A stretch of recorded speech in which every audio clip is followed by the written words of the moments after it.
How do you stop the feds? The first step comes from John Dickinson, the penman of the Revolution. Starting in 1767, in response to the hated Townshend Acts, John Dickinson wrote a series of 12 essays known as Letters from a Farmer in Pennsylvania. In his first, he spent time discussing the last of the acts, the New York Restraining Act. As a punishment, Parliament suspended the legislative powers of New York's Assembly for failing to fully comply with orders from the Crown. He wrote, "If the Parliament may lawfully deprive New York of any of her rights, it may deprive any or all the other colonies of their rights. And nothing can possibly so much encourage such attempts as a mutual inattention to the interests of each other. To divide, and thus to destroy, is the first political maxim in attacking those who are powerful by their union."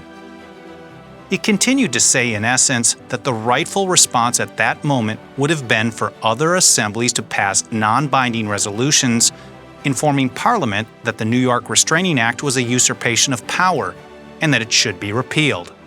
Why? His answer came through clearly in his signature, where he wrote the Latin phrase Concordia res parve crescunt. It means small things grow great by concord. Dickinson knew that passing non-binding resolutions of intent wouldn't overturn or shut down the Townshend Acts on their own, but they could act as a rallying cry for additional action in the future. Years later, that's just how his friend John Adams described the American Revolution. He wrote, "The Revolution was effected before the war commenced. The Revolution was in the minds and hearts of the people, a change in their religious sentiments of their duties and obligations.